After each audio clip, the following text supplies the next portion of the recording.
Hello everyone and welcome. This is Dawn. I hope you're having a good day. I'm back with another Christmas card and excited you could join me. I'm making a slimline card using patterned paper for my background, and I'll be focusing on heat embossing and showing you how I fix some of my mistakes. I'm using the adorable Cat Do Christmas stamp set. It has the cutest sentiments, and I'll be using this image right over here. I'll be pairing it up with the Slimline SurReally Cool Christmas pattern paper. I'm using this one right here, so I'm just going to pull it out for now. I'm also going to be using the Slimline Birthday Scallops die set to make a border around the pattern paper, along with the decorated tree die set. So let's get started. The first thing I'm going to do is die cut all of my images out, and then I'm going to do all of my ink blending. I'm using my Distress Oxide Aged Mahogany, and I'm basically just going to add some around all the edges of the red border. I'm using the Aged Mahogany because the color needs to be a little bit darker than the color of the red border. I'm trying to mimic the color of the presents that are on the pattern paper and how some spots on the presents are darker than the others. Once I'm done with the Aged Mahogany, I'm actually going to bring in some black soot. I don't put a lot of this. I'm just basically trying to make it look distressed. So make sure you tap a lot of the black on the scrap piece of paper so your edges don't get dark. Then I just check to see if I like the look of it. I feel like it accents the presents really well by distressing the border. When that's done, I'm just going to quickly color the brown stump with some vintage photo. I'm not trying to distress it or anything, just making it a little darker than the craft paper. For the Christmas tree, I'm going to use some Rustic Wilderness. I just love this color for Christmas trees. I think it is the most realistic color, so that's why I use it a lot. Now, I'm ink blending the entire Christmas tree because I wanted it to be a much darker green color than the paper was. Then I'm going to use the Ranger Embossing Powder Snowflake Tinsel. I just love it. It's one of my favorite embossing powders. I'm going to have that ready to go after I ink blend my image because the Distress Oxide ink doesn't stay wet as long as the Versamark ink does. Now you can either pour the embossing powder on the image after you ink blended it with the blending brush. That will give it a smoother and more even coverage look. However, I'm going to use my ink pad to stamp my image because what this will do is give it a more uneven coverage so that some spots will have more of the white and glitter than others, and that is the look I was going for. I pour the embossing powder really quickly onto the image after I stamp it so the ink doesn't dry. Then when my heat tool is good and hot, I heat emboss the image. I hold it with a tweezer so it doesn't move all around. Make sure also not to stay in one spot too long or it will burn your paper. Next, I stamped out my image and cut it out with my brother's Scan and Cut. I also colored it to save some time.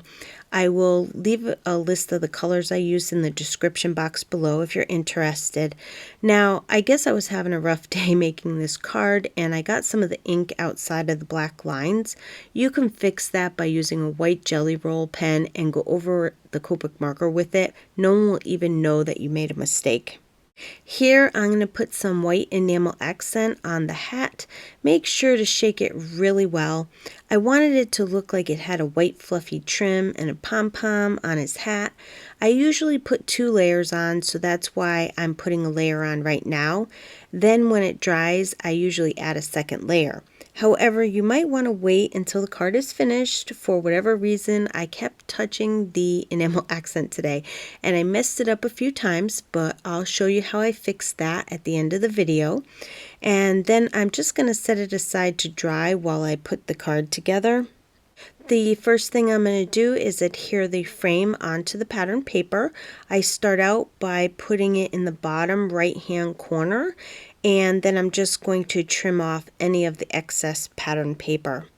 I cut the stump in half and I adhere it to the pattern paper, and then I adhere the tree over the stump, And I actually have the tip of the tree laying on top of the border. This makes it look like the tree is a little bit taller. I stamped the sentiment above the presents. I do stamp it a couple of times since it is going on pattern paper. I want to make sure that it, has a dark enough look.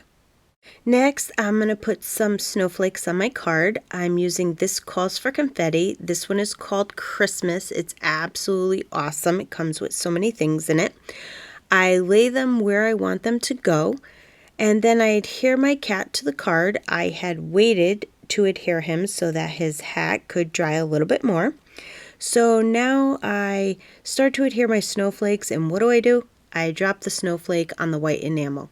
Now I contemplated leaving it there, but then I said, no, I really want it on the red part of the hat. So I scooped it out and basically messed up the white enamel. No big deal, I just added another layer of the white enamel and it looked fine. So now I finish adhering all of my snowflakes to the card, and I even put some on the tree. I adhere all of the red bows on the tree where I want them to go. And then to finish off the card, so I thought, I adhered the card front to a card base that I cut to 7 by 8, and then I scored it at 3.5, and it was a little bit bigger, so I just trimmed off a little bit, so I left just a little bit of a white border. Then if you look at the white on the hat, I must have touched it again. At this point, I just had too much of the enamel accent on it to put any more. So instead, I decided to pour some of the snowflake tinsel on it and see what happens. I was a little worried at this point I would ruin the cat image and have to start all over, but I went for it anyways.